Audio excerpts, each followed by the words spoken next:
Welcome to another edition of the Inside Texas Football YouTube channel, brought to you and powered by InsideTexas.com. I'm your host, Justin Wells. For this edition of X's and O's, we do this every week. And today joining me are two fabulous human beings. We've got Paul Wadlington to my left, the man that knows no bounds and knows a little bit about everything. And then we've got our man Ian Boyd at the bottom. He's our X's and O's guru at Inside Texas, and he's also a birthday boy. This man has a birthday today, and so anytime you see Ian today via social media, anytime, be sure to give him a little shout for our man on his birthday. He even shaved today, so he looks good. Gentlemen, we've got a really interesting subject to cover today, and this is something that, we were going over this in pre-production, and there is a lot to do with this, but we get this question a lot. Do recruiting rankings matter? Do stars matter when it comes to recruiting? And I think we're going to try to dissect this. We're going to do a deep dive. We're going to get into the numbers of it because that, numbers don't lie. And that's why we've got guys like Paul and Ian in there. I'm going to be able to add a little bit of the evaluation process when it comes to getting into these star rankings and things of that sort. Then we're going to look at some charts and some tables where the numbers actually skew, where they go. What position is a high hit position? What spots are low hit positions? To me, some of this stuff is fascinating, and I think that's why we're doing this show today. Gentlemen, always a pleasure. Paul, I'm going to let you get started. You go ahead and set the floor for this show because we got a lot to cover on this, and I want to make sure we hit every nail on the head. By getting us started, let's look at recruiting versus rankings versus reality. Lead it off, my man. Sure. Yeah. I don't set the floor, Justin. I'm the ceiling, buddy. Come on. He's like, no, not at all. Hey, this is an interesting topic. So often we talk about the X's and O's, but equally or more important is the Jimmies and the Joes. And that's going to be what we're discussing today. And I want to start it off by the notion that the sign of a first-rate intelligence is being able to keep multiple seemingly opposed ideas in your head at the same time. So that's the challenge for us as presenters, but also the challenge for you as viewers and listeners. I want you to keep multiple ideas in your head at one time. And specifically, what we're going to start off with is the idea that the rankings of elite high school players broadly are actually pretty good in terms of, and we're going to talk about at the very end, in terms of the NFL draft.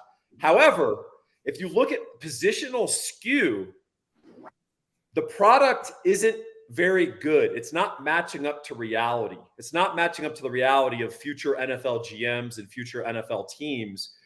And this is something that I want to talk about. So in 2024, okay, we're just looking at the rankings. There are 20 wide receivers in the top 100 in the state of Texas, 9 running backs, and 7 quarterbacks. Okay. 36 of the top 100 in the state of Texas play receiver, running back, or quarterback. Receivers responsible for 20 of that. Now, if you just look at the positions on the football field, 22 starting positions, we're not going to include special teams. We know that the offensive line and the defensive line, assuming you run a 4-man front, that's over 40-something% of your starters, just right there. Yeah. Yet we've got 36% of the starters at only 5 total positions on the field, assuming it's 3 wide, right? Then we look at the national top 100. Was that just a skewing towards Texas? No. In fact, Texas was a little conservative. The national top 100, 25 wide receivers, a quarter of the top 100 players in the country play wide receiver. 3 of your 22 starters in a modern 3-wide offense. Is something adding up here? Let's also add in 9 quarterbacks and then 5 running backs. So now you're at 39 of the top 100 nationally. Almost 40% are those 3 positions. That doesn't make sense. And here's a quick rule of thumb to tell you that it doesn't make sense. The 2023 NFL draft, gentlemen, 4 wide receivers went in the first round of 32 picks. 3 quarterbacks, and by the way, all 3 in the top 5, and 2 running backs. That's 9 of the 32. So that's a percentage that's about 28% of the NFL first round draft. That's actually commensurate to the proportional representation of those positions on the field, slightly over, because quarterback's the most important position, and you're always going to overdraft there. If a guy can fog a mirror, he's getting drafted, right? So why are high school rankings so skewed specifically towards wide receiver being the biggest outlier, and then probably running back and quarterback a little bit as well? Quarterback maybe defensible because it's such an important position. Right. But I want to understand why there's such a disconnect, because if I was an NFL GM and both of you were assistant GMs, and I said, I need a quick preliminary ranking of the top 100 players in college, and you brought me a list where 25 of the top 100 players were wide receivers, I would very nicely hand you a cardboard box and go tell you to pack up your stuff, and a nice security guard is going to escort you out of the building. Absolutely. And you'd be justified in that. Ian, why do you think there's such a giant gap there? Why, where do you see that going? I think there's some really honest reasons for why that happens that, Justin, you were getting into before the show that you probably explained maybe better than I do. And then there are some more like perverse incentives here. Like, for instance, if you're selling fans on a recruiting ranking and class rankings, what's more exciting to fans? The third or fourth offensive lineman that you got, or the wide receivers, the quarterbacks, the running backs? On3 has this really fascinating new tool for measuring NIL, and we have estimated NIL valuations for these players. Right. Who gets the higher NIL valuations? Your quarterback, running back, and wide receivers. Exactly. And that's legitimate too, because I mean, to the extent that the NIL serves as a slush fund for competitive players trying to buy players, for competitive programs trying to buy players, then yes, linemen will collect big sums of money. But in terms of legitimate NIL, like what your name means in advertising in your community, then yeah, wide receivers, running backs, and quarterbacks are at the top. It's been that way before NIL, but I think that actually maybe exacerbates that issue of getting the top clustered with those positions. Here's another thing: camps. You don't get linebackers at summer camps where we're sending people to cover, and if you do, they're covering running backs in the flat. Or they're playing like they're doing tap dance choreography with a running back between two cones. Yeah. It's not anything like what matters for playing linebacker in a game. Nope. There's no half line option drill at camp, one more thing I kind of want to get to that's related to this is I feel like rankings are a little bit dishonest from the beginning, and that I don't think they should be designed to tell us who's going to be in the NFL draft. I think that they do that reasonably well because the things that make for high rankings in high school are obvious traits of athleticism and body type. Right. And then obviously if you rate the guys that are the biggest, the strongest, and the fastest high, that's going to correlate to which guys play in the NFL. But it feels like a misleading bill of goods to say, here are our class rankings. This is going to correlate to who gets drafted. Well, it should correlate to who wins college football games, right? And it feels like there was a bit of a bait and switch to where it became the rankings were pumped up by, we're really good at telling you we have a really high hit rate for the NFL, as opposed to we're telling you which teams are accumulating talent that's going to result in winning football games. All right, look, we got to say something, because Justin and I are really buying this. You can read the body language, right? This is X's and O's Ian pushing back on Jimmy's and Joe's segment, right? No, really. No, seriously. I'm joking a little bit, but you made some great points, Ian. But that last point, like, I understand the desire to talk about systemic fit and all that sort of stuff. And there's plenty of very great college players that aren't clean NFL projections, but that's typically at a few positions, right? Quarterback, most notably, right? Johnny Manziel, Tim Tebow, these are dominant college quarterbacks, not so dominant in the NFL for reasons that are fairly apparent. However, the system fit guys and those sorts of things, we're kind of going to I think we buried the lead a little bit on this, but we'll talk about this at the end. The star rankings are an attempt to project NFL players, and the number of NFL players on your roster is almost an exact correlation to your wins and to your ability to win the national title. Georgia, Alabama, Michigan. Michigan, hey, we love their system. They're well coached. They're going to have 12 guys drafted, Ian. Yeah. So, I think we need to be clear that we don't overdo the exceptions because they're so interesting and fun. Yeah.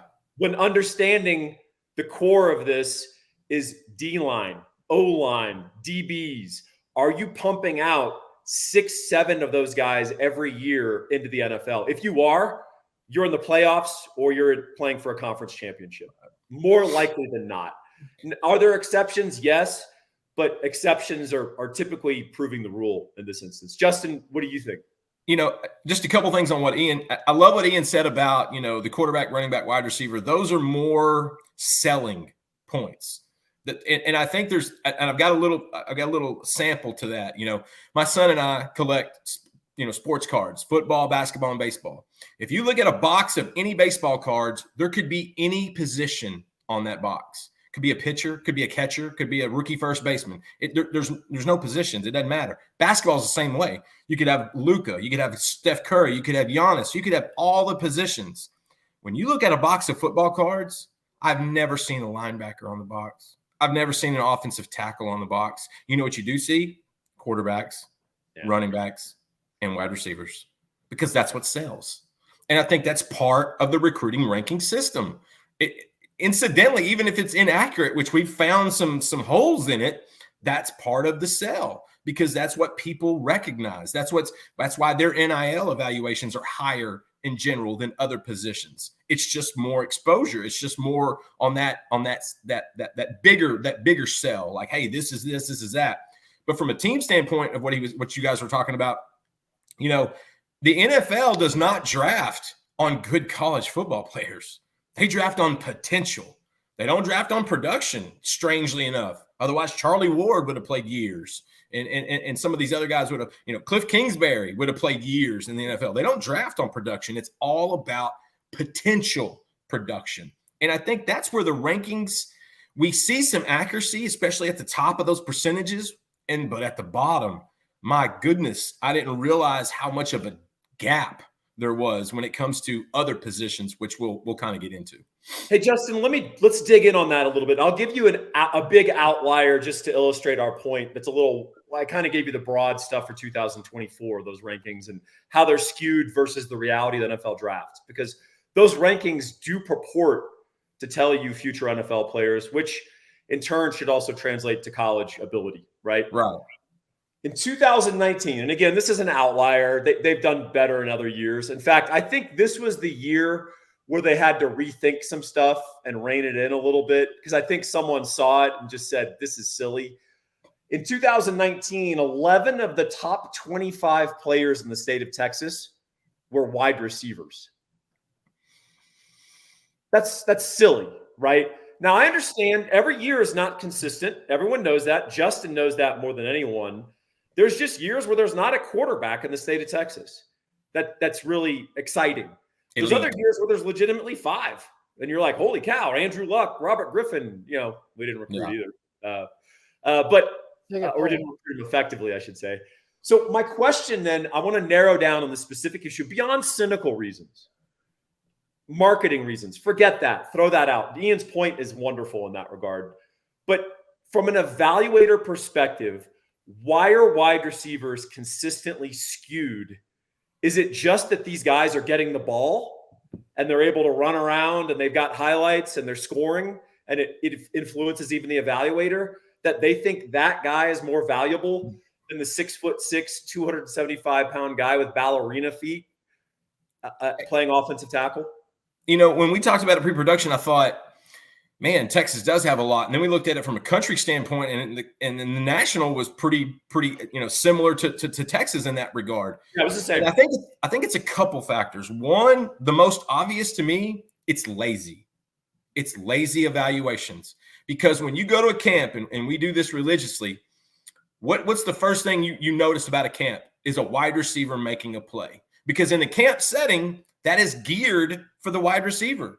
The DB can almost not win in that scenario. So it's already geared to help the offensive guys.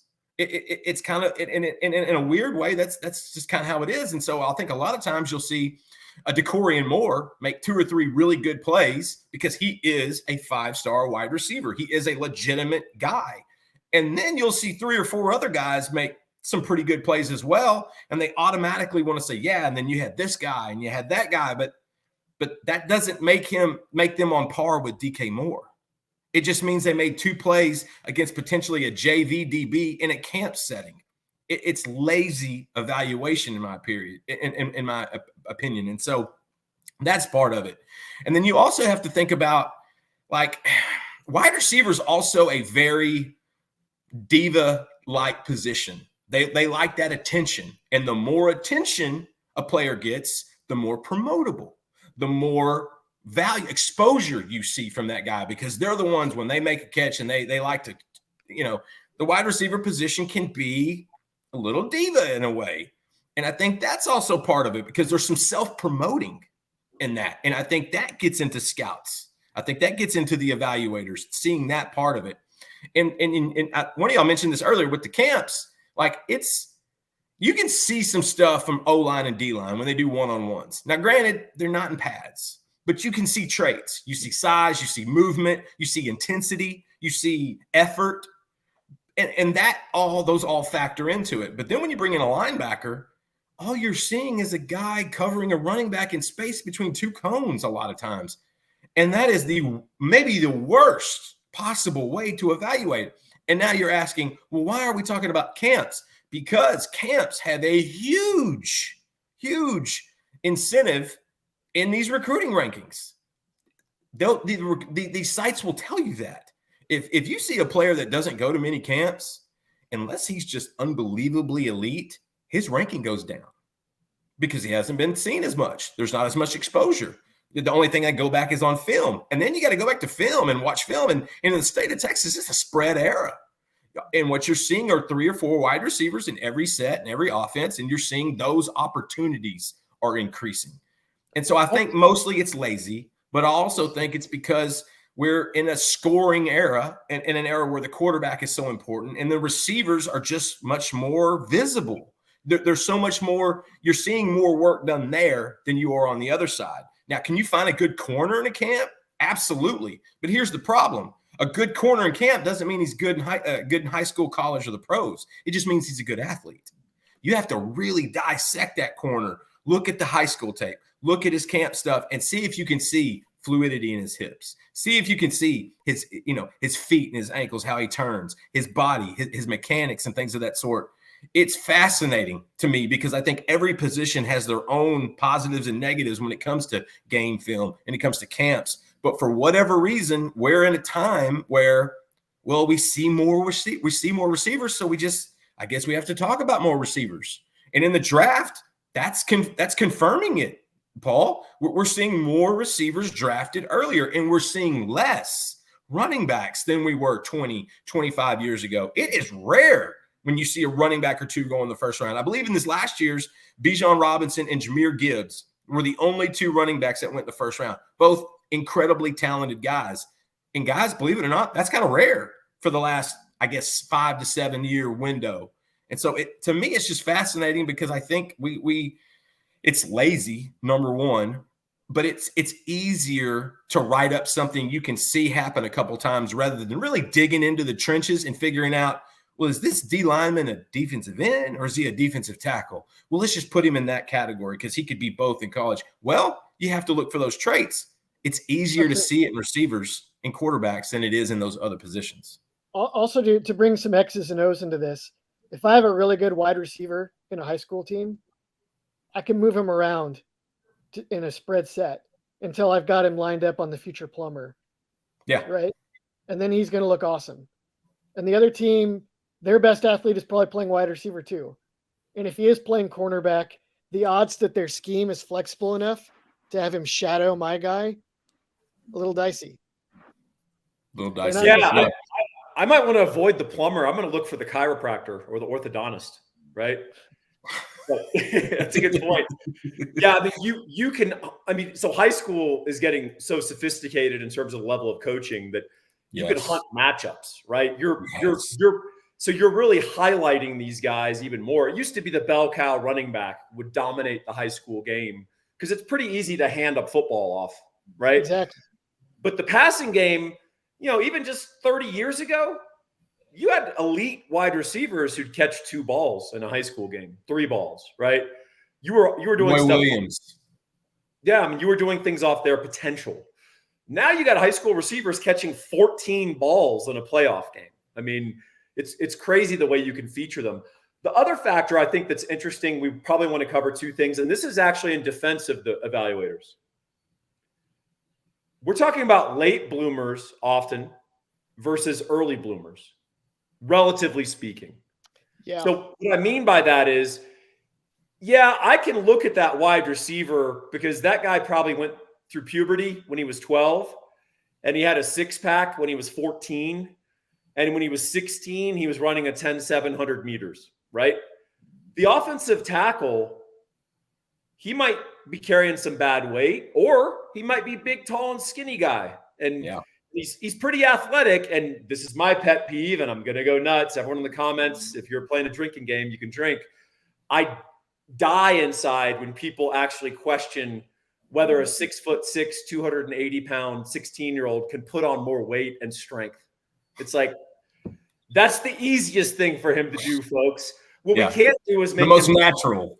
We can't make his arms longer. We can't make his feet much more agile. We can do some rope drills. We can do some stuff.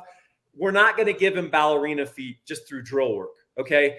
So the question is, I'm comparing a real projection when I'm looking at an offensive lineman often to this nearly finished physical product of an elite high school receiver. Now, that guy will get stronger and he'll fill out his body in college. CeeDee Lamb, put on 35 pounds between high school and the pros, right?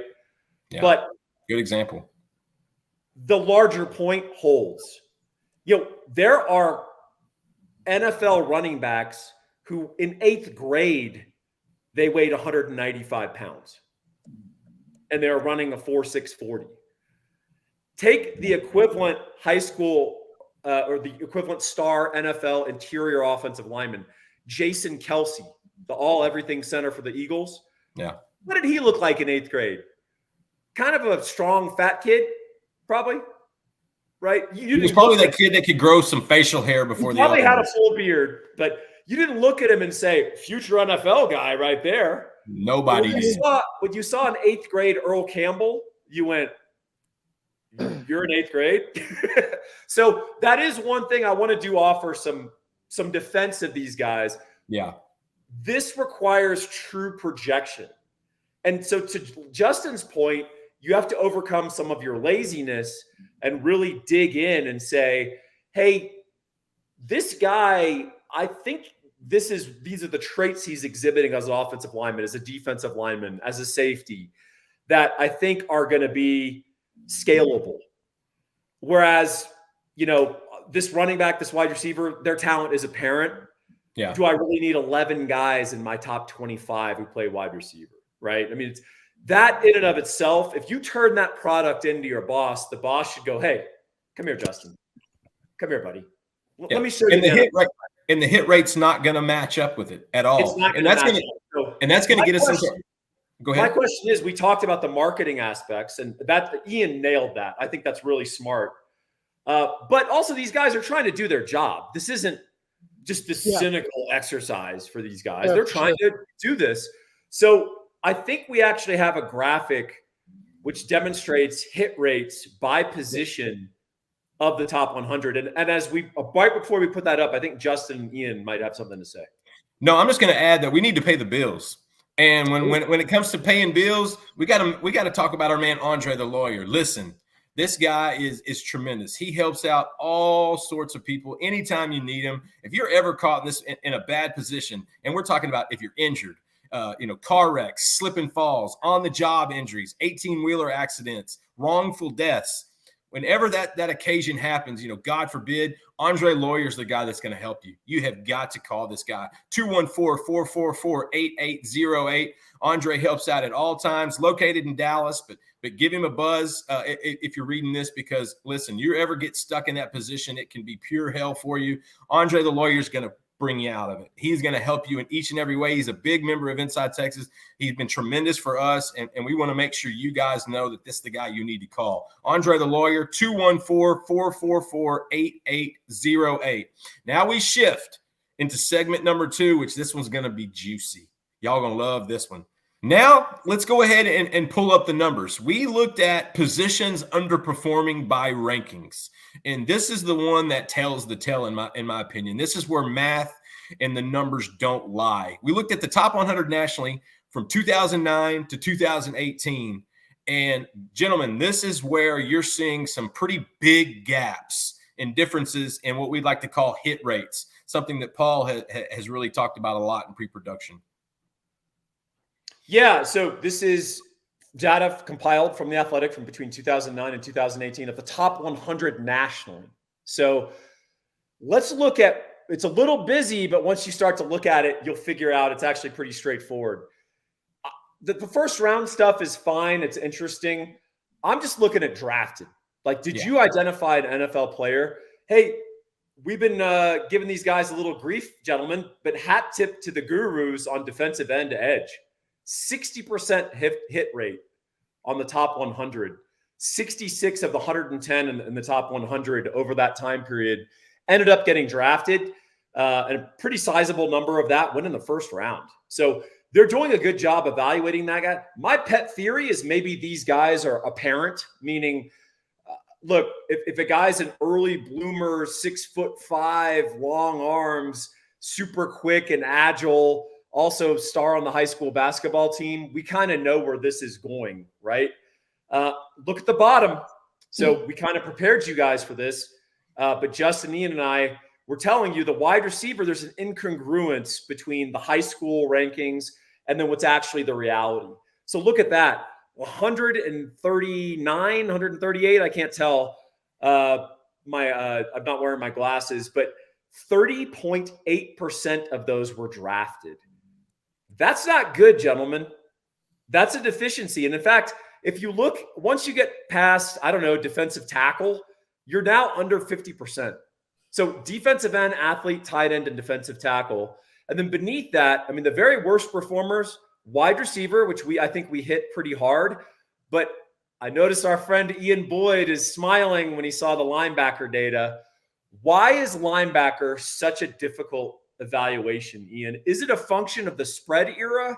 Is it a function of we're asking these guys to do everything? Or is it the things that they do in high school don't translate to college? Some of all of those. I'm looking at this and my first thought is this.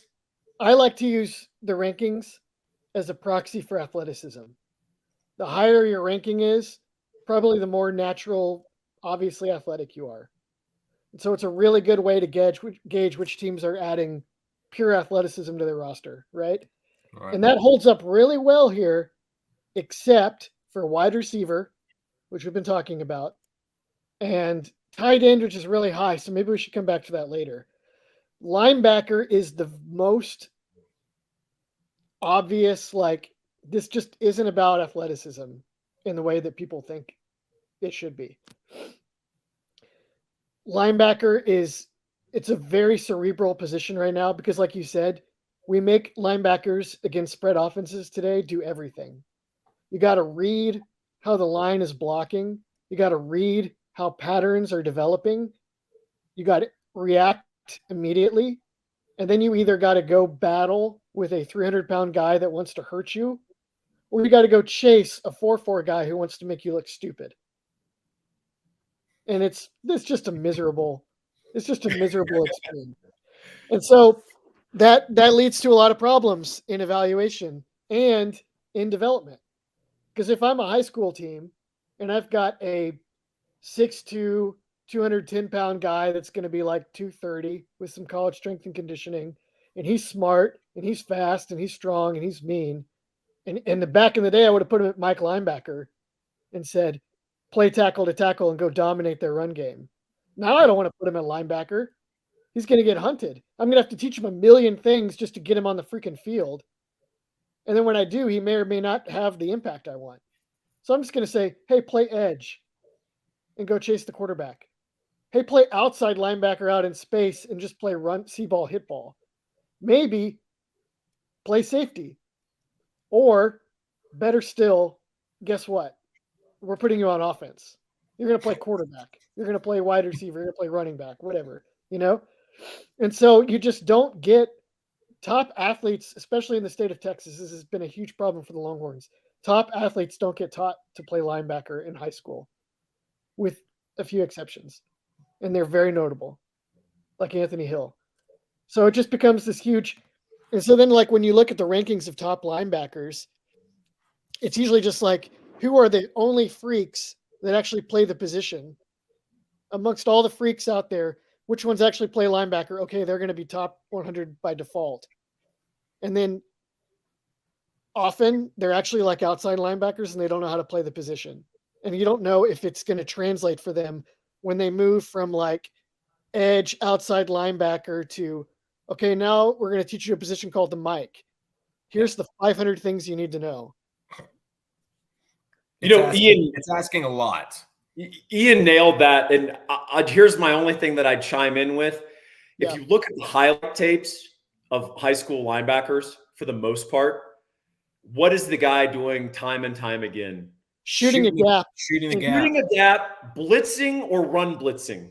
Yeah. And he sticks someone in the backfield or he sacks the quarterback, and he's a 4'6" guy, and he's big and strong and aggressive, and he's more athletic than any offensive lineman trying to block him on the high school level. And you watch it and you go, oh my God, this guy's a savage. Do you know what linebacker pops in my head when I think of that? Tevin Jackson. Anyone remember that guy? Yeah. Texas linebacker. That guy was a first off the bus looking guy. First off the bus, like wearing a white wife beater t-shirt and his recruit photo all jacked. Yeah. Looked like he's been doing push-ups like at Rikers, right? He right probably before the photo. was. Yeah. And you see his highlights, and it's just this great athlete exploding on people repeatedly on blitzes. You know what doesn't translate a level up? Not just college, but of course the NFL eventually. Just being able to blitz. Because the athletes get better, the schemes get better. And if they know you're doing that, and again, the Jimmies and Joes always relates to the X's and O's, they're going to exploit you.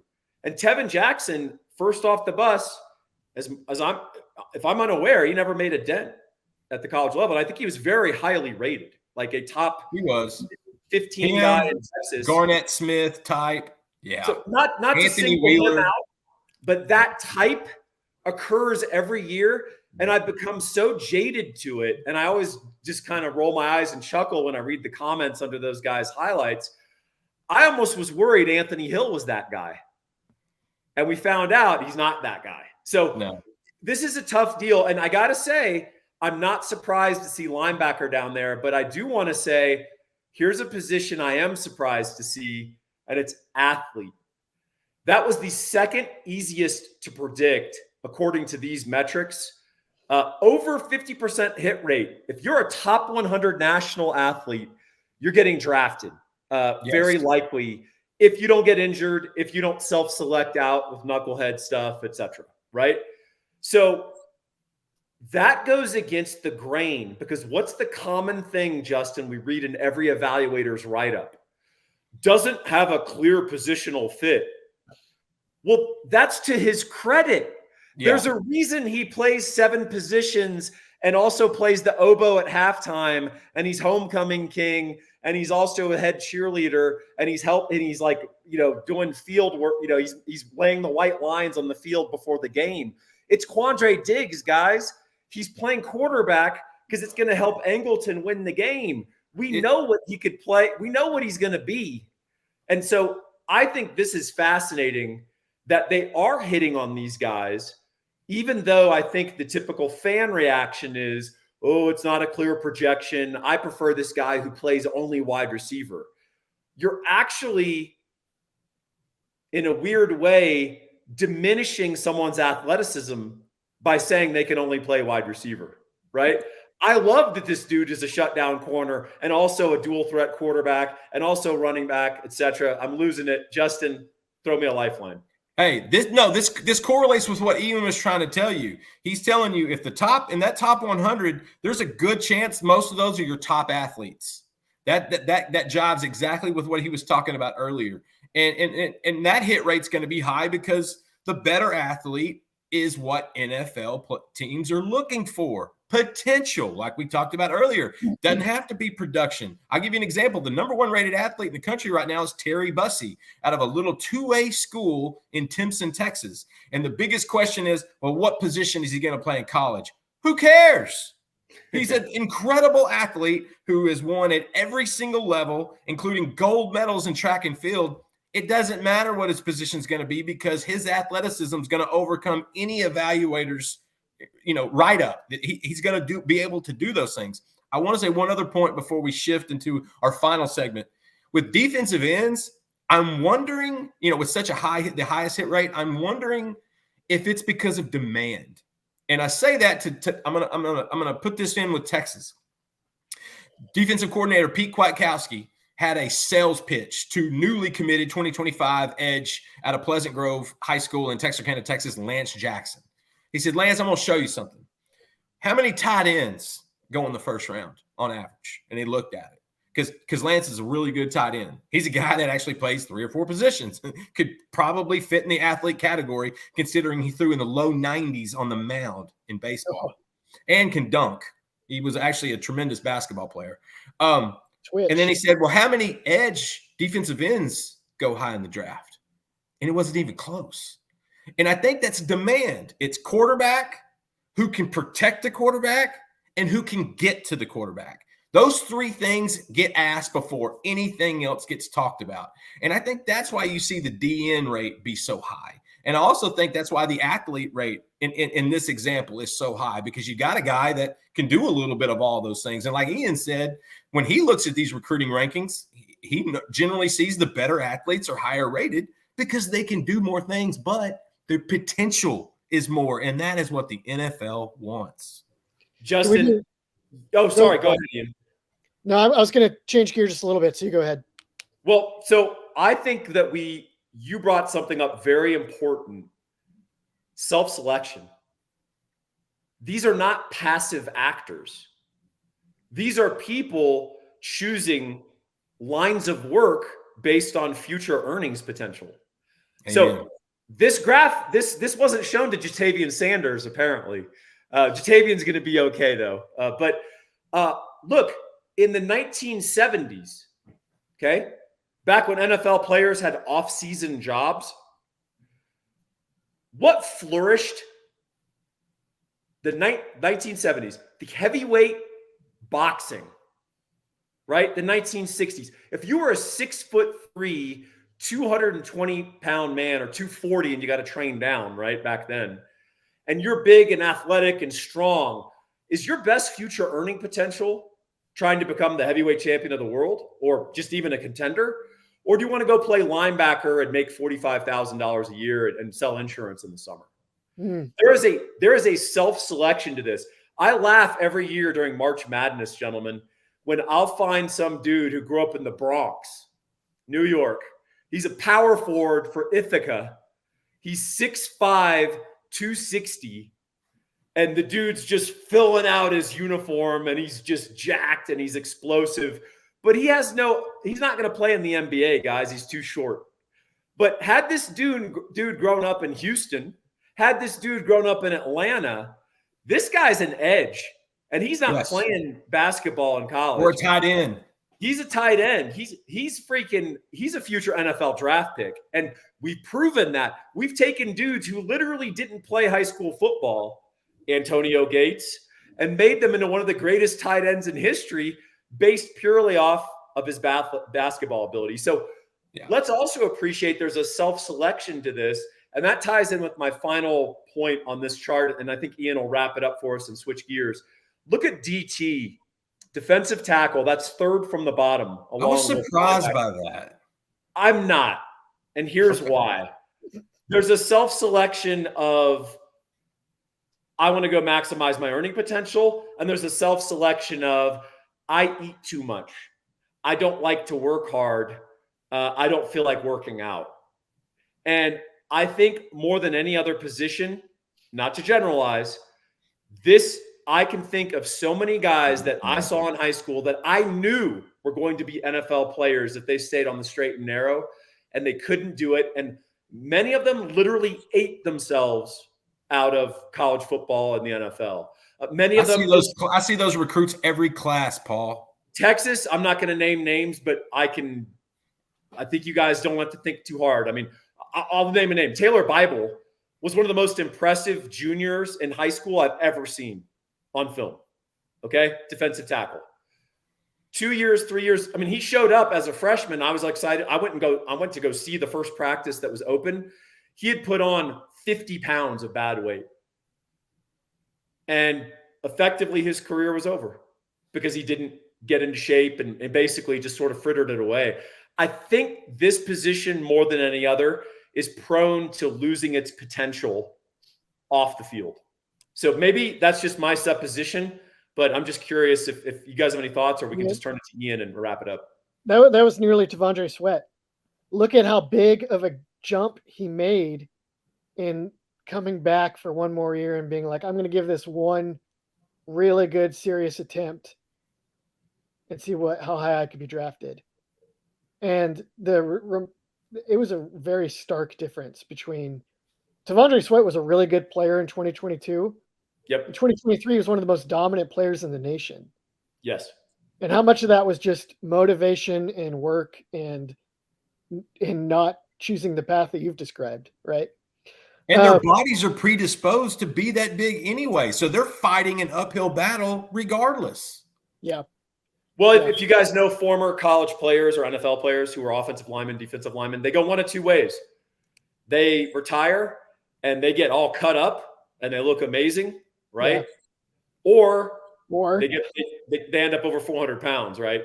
And so it's very interesting. Did you thought you wanted to switch gears? Well, I met an offensive lineman up here that went to a very small school in Michigan and to play football. And he was saying, like, it's different up north. Like, we had guys on our basketball team that were like 5'9", 5'10" guards. And it was like, guys, if you played football, you'd be at Michigan. You'd be at Michigan State. You'd be playing in the Big Ten. Because you had to play basketball, you're here with me. Like, what are you doing? It's just a different culture up here. Tight end, just to wrap up, I think I solved my own question of tight end and why the hit rate is actually so high. I think it's because the tight end position has become increasingly more about skill, athleticism. Yes. And so it's no longer just like the 3-star that Iowa trained up and developed and exploded because he was on a later developmental timeline. That's no longer the only kind of tight end that gets drafted. Now you have like the obvious athlete like Ja'Tavion Sanders that never necessarily even learned to block that well, but because the game has changed, can dominate on the field because the Antonio Gates aspect is now higher. So that's my guess for why that hit rate is high. Because you're the more it becomes about athleticism and skill, the more you're selecting for, okay, which guys are 6'4" or bigger and are fast and can catch the football. And then it gets easier.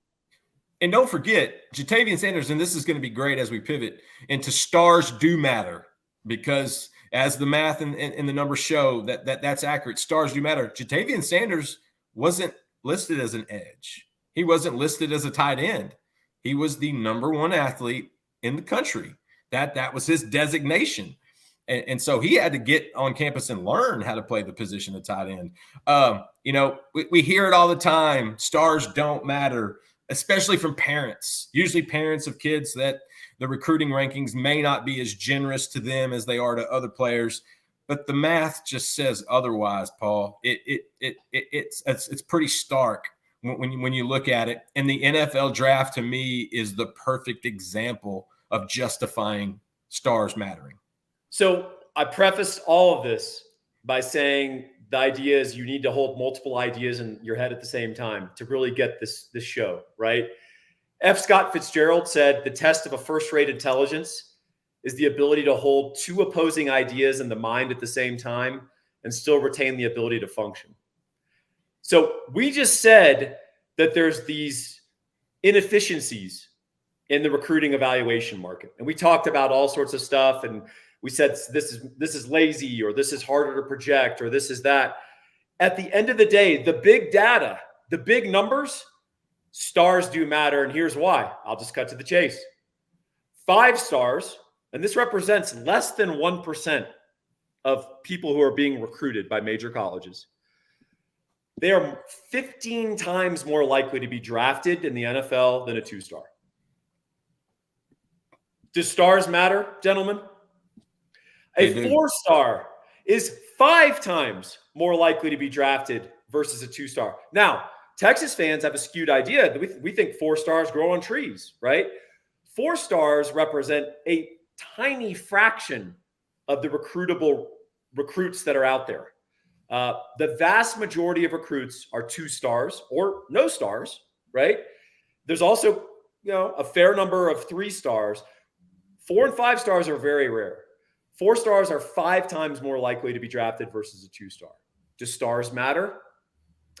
63% of 5 stars have been drafted over the last 5 years.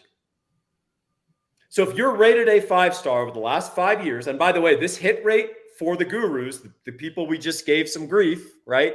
Yeah. About their wide receiver fixation and some other positions, they're not as good at projecting. Their hit rate keeps rising. It's not getting worse, it's getting better. 63% of those 5 stars over the last 5 years have all been drafted. Now, they might have been drafted in the 6th round. Doesn't mean they're all first rounders. Exactly. I'll take a 6th round draft pick as my starter on my college football team. That would be fine. I'm not resisting that, right? So the broader point is there's inefficiencies in this market. I think there's psychological reasons for it. I think there's maybe some work ethic reasons for it. And I think there's some difficulty of evaluation reasons we talked about. Your early bloomers, late risers, etc. Hey, do we hold it against anyone that they couldn't identify the 2-star who didn't play football till he was a junior, blew out his knee as a junior, so missed half that year, only played as a senior. He's in rural Wisconsin. He's 6'5" and 230. He hasn't filled out yet. And then he goes to Wisconsin, becomes an All-American. Then he goes to the NFL, and he becomes a future Hall of Famer. It's J.J. Watt, right? It's that kind of guy. I don't hold it against you if you didn't identify him. I mean, I'm sorry. No one Justin did. Well, if they're from East Texas. If they're good enough. Justin will know. There's no doubt about that. Justin knows the 1.5 stars they're going to be playing in the league one day. And let's not forget, Paul, 3 stars, it's almost become a negative in some ways. Yes. Do you know what the 3-star ranking means? You're projected to go to the NFL.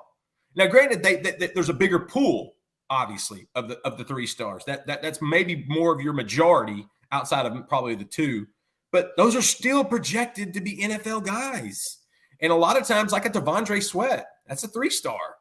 But you can, that's where I think the development and the evaluation of programs and within staffs becomes important. Like, look, we don't want to attach ourselves to stars, but they do still matter when you're trying to make sure you find the right guy. When you're putting up a big board of 50 guys that they're evaluating for each cycle. Okay, which ones are which? The star ranking may not matter in that room at that moment, but still, that is a projected NFL guy. And I think the negative connotation with 3 stars is so overblown. I don't understand that. So big data, big picture, right? We got to hold multiple ideas in our head at the same time. 5% of 3 stars get drafted. Okay. However, big data isn't helpful for specific players, and that's Justin's point. Salt Lake City, Utah is a very safe city. Okay, that's what all the data tells us. If you're walking at night down an alley and you see a guy standing there staring at you holding an axe and there's blood dripping off of it, don't go, Salt Lake City is a very safe city. I'm going to continue walking towards him. That's what all the data tells me. No, now you're in a one-off singular situation. Maybe turn around and run out of the alley. Now, Ian would confront him, take the axe, and arrest him. Like a boss. Justin and I would run. Fight or flight. Fight or flight. So that's the point, is in any individual player, don't let the big numbers. There are certain, when you saw Malcolm Roach high school film in Louisiana, it didn't take many reels to go, I get it. I get the value proposition. Small town Louisiana. He's not a clear position. He's just this incredibly bouncy, super athletic, 250-pound guy running around, doesn't even know what he was doing yet. We're going to put some weight on him, and he's going to go play in the NFL one day. But he's a 3-star. We shouldn't take him, right? No. You've got to also trust your evaluations. You've got to trust your Justin Wells. And that's the value proposition of Inside Texas. We got guys like Justin. We've got guys who are truly dialed in, particularly in their region, that can tell you the real deal on these players beyond the broader star rankings. But at the same time, don't ignore the star rankings. A 5-star, 15 times more likely to be drafted than a 2-star. And Malcolm Roach is still getting that nice paycheck every Monday, 17 weeks in the last part of the year from the New Orleans Saints. Jordan Humphrey is still getting a paycheck in the NFL with the Denver Broncos. PJ Locke is still getting a regular paycheck in the NFL. Guys, those were all 3-stars. Those were all guys that you had to evaluate and look away from that rankings. But at the end of the day, they had it. And what position did those last 2 guys you named, what were they designated as coming out of high school? Lil Jordan was an athlete. He played running back at 6'4", 6'3", and a half, 6'4" at South Lake. PJ Locke was ATH. Yeah, he was an athlete too. They thought he might be a corner, and then they figured out, well, you're probably more of a nickel or safety. You're a smart guy. So yeah, so it all correlated. Ian, you got to drop it for us right now. Bring it home, buddy. I'm bringing you in for the save. You're Lee Smith. We haven't talked about quarterbacks, so everybody tune in. We'll revisit this topic, and we'll hit quarterbacks. We're gonna have to. We'll talk about all the other stuff that you will tell us we were too dumb to mention in this hour. I was about to say, this has been tremendous. Every week we're going to be doing this kind of thing. Yeah, this has been tremendous. I mean, I absolutely love this. I hope the viewers, thank you guys for making us a part of your day. Please like and subscribe the Inside Texas Football YouTube channel powered by InsideTexas.com. This was a fabulous, this is a subject. We even talked about it earlier. We're going to have to break this one down because to me, there's not a more fascinating position going into the draft than a quarterback position. And I've learned getting to know some of these guys that were at Texas that are now in the NFL, kind of how that all goes about. And sometimes it's not how good you are. Sometimes it's when a certain quarterback goes in a certain part of the draft, all of a sudden your value shoots up because now there's a run on quarterbacks. And that a lot of times determines what round you're drafted in. It determines how much money your first contract's going to be, depending on what a team does in the draft to start a run. And it's not just quarterbacks. We see this in other positions as well, but quarterback is the most interesting, the most fascinating, and it's a boom or bust mentality, even though some of these guys are 2-stars, 3-stars, like Colt McCoy, who winds up having a 12, 13-year career in the NFL. Gentlemen, any parting shots? Because this has been tremendous, tremendous YouTubing. We will have to revisit this in different ways because it's a deep topic, and this is a pretty deep bowl. We've got little spoons, right? There you go. But I want to talk about the quarterback specifically, and this will get to X's and O's and Jimmy's and Joe's and the marriage, which is really what football is. And I want us to explore why these trait-heavy quarterbacks who used to always fail are now having an incredible hit rate. So, Man, Or that's are a they? teaser. Or I are love they? it. To be Uh-oh. continued.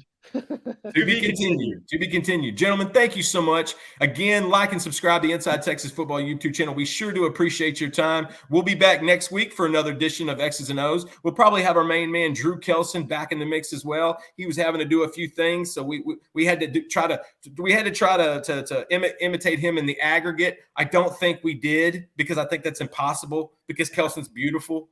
But we're thinking about you, Drew. Happy birthday to my man, Ian. Paul, thank you for leading this discussion. This was tremendous. He teased it. Come back and see us. Thank you for joining Inside Texas Football YouTube channel, powered by InsideTexas.com.